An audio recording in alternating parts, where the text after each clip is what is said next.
In this guide, I'm going to show you guys how to use your weekly free transfers in Fantasy Premier League. Let's get started.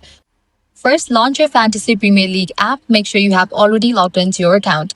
Now navigate to the Fantasy tab. Head over to the option Transfers. This is where you'll see your current squad, fixtures, and transfer options. Every game week you get one free transfer. That means you can swap out one player without losing points. If you don't use it, it rolls over to the next week, but you can only save up to 2 free transfers maximum. To make a transfer, tap on the player you want to remove. Then choose a replacement within your budget. You'll see the player's price, upcoming fixtures, and form to help you decide. If you go beyond your free transfers, FPL will show a warning minus 4 points. This means each extra transfer costs you 4 points.